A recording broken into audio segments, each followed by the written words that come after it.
up their phone or tablet, or Twitter, and read the scores and news and sports. Lifting a cinder block isn't as easy.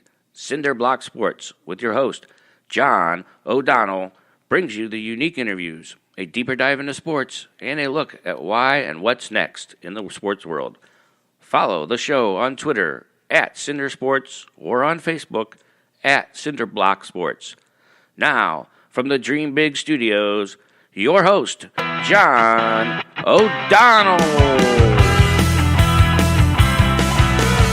Hello and welcome to Cinder Block Sports. I am your host, John O'Donnell, and we are here live from the Dream Big Studios in Akron, Ohio. Thank you for joining us and finding us on iTunes, Google Play, or wherever it is you get your podcasts. Thank you for listening. Please give us a like, a follow, a mention. Follow us on Twitter at Cinder Sports. Send me an email at cinderblocksports@gmail.com, or please check out the Facebook page, Cinder Block Sports. Really enjoy your reviews, your comments, and just trying to keep the show going forward and getting better. And getting better is exactly what the NCAA Tournament did in Week 1 this year. The March Madness Tournament began. I always think of this tournament as two tournaments. The first week, it is all about the Cinderellas. And this year, the first day, or first 2 days, which make up the first round, really were about the Cinderellas.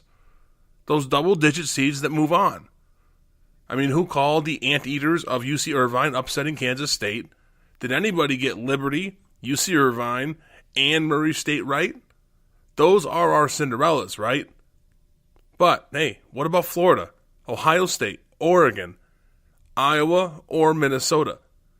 These guys were also 10 or higher seeds that won their first round.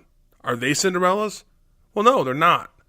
We've attached Cinderella to mean a mid-market team that we don't know coming in that's taking down one of the top 5 conference schools. ACC, Big East, Big 10, Big 12, schools like that. But that's not really what the Cinderellas are anymore.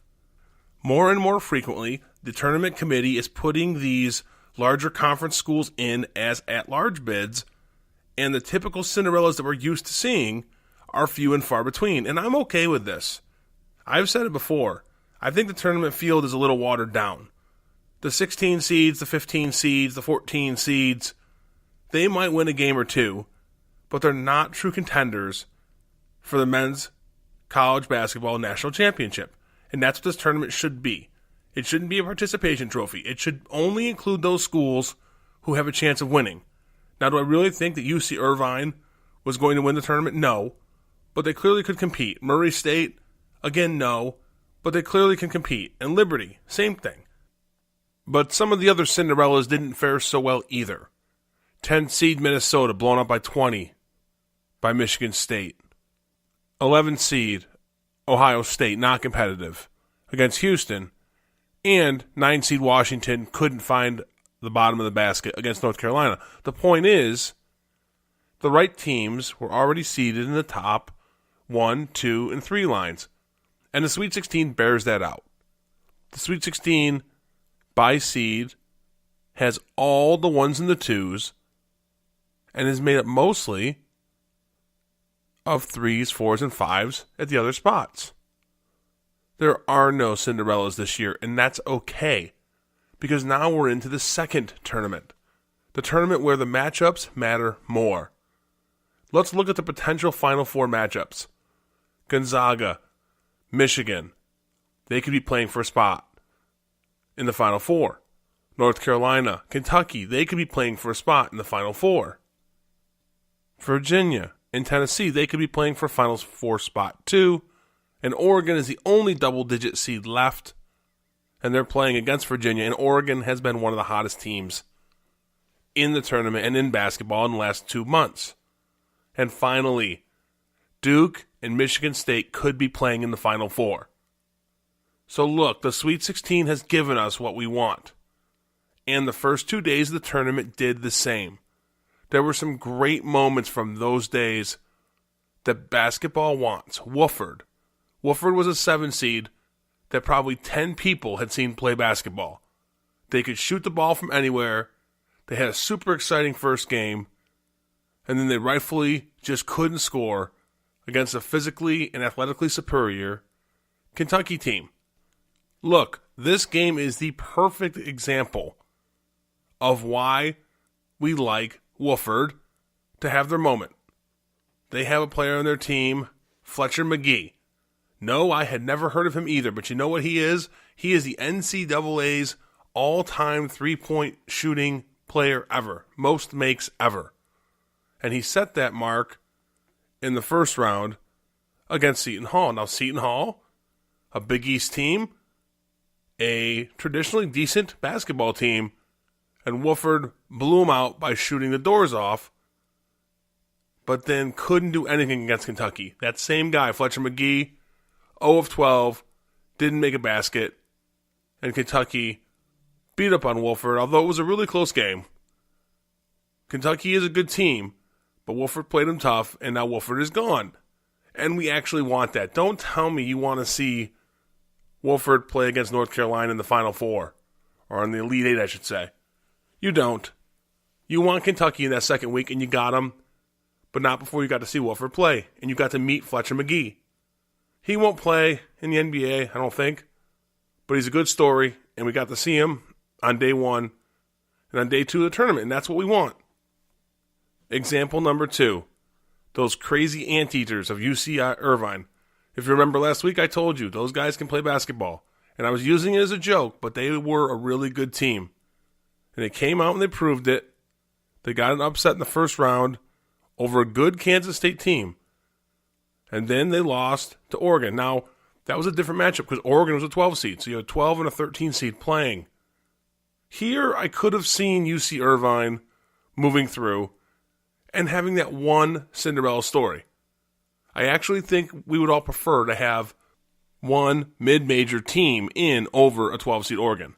I think so long as we have our Dukes, our North Carolinas, our Michigan States, we would prefer to have a UC Irvine here. We just can't have 5 of them in the Sweet 16. So UC Irvine, a real good game against Kansas State, an exciting game, but then could do nothing against Oregon. And Oregon is not a 12 seed.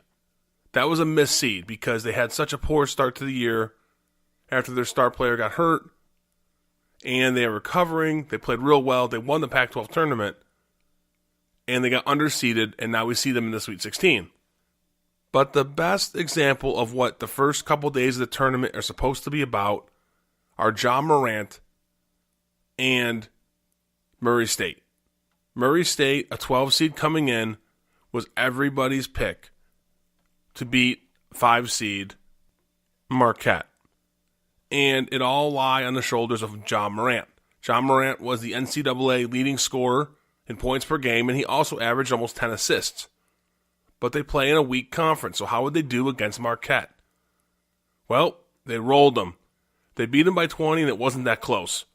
Ja Morant came out and had a triple-double, the first since Draymond Green 10 years ago, and I think only the 12th in NCAA history in the tournament. It was perfect. It was exactly what they wanted, they being the NCAA. Then they played Florida State, and Florida State rolled them. Florida State is a Final Four worthy team. Murray State is a good story. And the tournament rolls on. Cinderella gets her moment, but the big boys now have the field.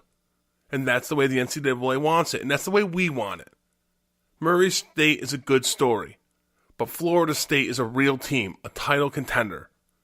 And they are where they deserve to be. Now, I think the Sweet 16 this year may be a little too chalky, meaning going according to the seeds. As I said, all the 1s and all the 2s made it, and there really aren't any high seeds outside of Oregon. But some of the hottest teams coming into the tournament continue to play well. Auburn, Houston, Texas Tech, don't forget Michigan. Michigan's been one of the most consistent teams. But now all these big names, all these big programs are in it. Ratings were through the roof for week 1. And now week 2 should deliver some great basketball and deliver some good ratings and revenue for the NCAA. Okay, those are my opening thoughts on the NCAA tournament. If you want to hear more, I will be live with my co-host Rick Carpenter on Bad Friend Choices. That's Tuesday nights at 9:30 on a Spreaker app. And we also link you through Twitter, link you through Facebook. You can find us. So if you know where to find us on social media, you can listen to the show live. We'll have more of the NCAA, both the first two games, what we liked, what we didn't like, and we'll preview the Sweet 16. This is a busy show. We have a lot going on today. I'm going to cover Robert Kraft, the developments that have happened in his case, including the plea bargain agreement that he has rejected to this point. And I want to tell you why he's doing it and why he's a self-serving, pompous ass for doing it. We also have a great interview, Brad Turner. Brad Turner is a LA Lakers beat reporter for the LA Times. He is also a great Twitter follow on @BATurner. He is an excellent writer, a really funny guy, and he is a great interview. So he's joining us, and I have some thoughts as the NBA, air quotes, preseason concludes, and why James Harden, who is about to win back-to-back MVPs, has reinvented himself and may be the best player in the NBA. All that and more. Before we get to the meat of the show, I do want to comment on Rob Gronkowski. He retired as we were recording this. I think Rob Gronkowski is going to go down as one of the top 2 or 3 tight ends because his career got cut short. And I'm not sure it has, by the way. I know he's retired, but I have a feeling this may not be his last act in the NFL. His body is beat up, and I'm sure he doesn't want to go through more training camps and all that headaches and all that pain just to play in the season where he knows what to do after 9 years in the NFL. So he may be back, but for now he's retired. He finished with 79 touchdowns in 9 years. That is absurd. He was a fantastic player. And I wonder if he's the best ever. I don't think he is. I think Antonio Gates probably gets that nod from me. Tony Gonzalez, honorable mentioned. And then Gronk. But the problem with tight end and best ever is that it's such an evolving position. Like a lot of positions in the NFL, tight end was so very, very different 15, 20 years ago. So it's hard to compare those eras. And I don't think it's fair when we're talking about the best ever. But if you look at the eyeball test, Gronk was big, he was fast, he could block relatively well, and he just was the most dominant player on the field for 2 or 3 years. I don't even think Antonio Gates was that, but Antonio Gates was really a more well-rounded receiver, route runner, and tight end. I think Travis Kelce may be part of this discussion in a few years. Rob Gronkowski is a Hall of Famer. He's a Hall of Fame partier. He's a great personality, and it'll be interesting to see what his next act is if he does not come back to the Patriots this year. Okay, a real quick 7-second break. Run the rejoin, and we will get started with my thoughts on Bob Kraft, why he turned down the plea deal, and why he's blaming his dead wife for it. All that and more, you're listening to Cinderblock Sports. I'm your host, John O'Donnell, and we'll be right back. Cinderblock Sports isn't your weekly recap. It's about host John O'Donnell's view on the week in sports, including interviews with interesting personalities, John's opinions on topics that you may have missed, and entertainment through analysis of the sports we love. Now, from the Dream Big Studios, here's John O'Donnell. Hello and welcome back to Cinderblock Sports. I am your host, John O'Donnell. Thank you so much for listening. Please give us a follow on Twitter at CinderSports. Shoot me an email at cinderblocksports@gmail.com, or please follow our Facebook page, Cinderblock Sports. I want to talk a little Robert Kraft here. If you remember, Robert Kraft was one of over 200 people who were picked up by federal authorities in what was called a human trafficking investigation. Let's be clear about something, though. The way both sides have played this out have been anything but about human trafficking. No, it's been an attack or a defense or now really a public debate on what Robert Kraft's public image is and what it's going to be going forward. Look, the federal government started this. They made it very clear at the beginning that they had video, and they called it graphic. What does that mean? Well, it means it's sexually explicit and probably embarrassing. And they said that video showed Robert Kraft in the acts which he was accused of. Well, why did they do that? They did it to show that if Robert Kraft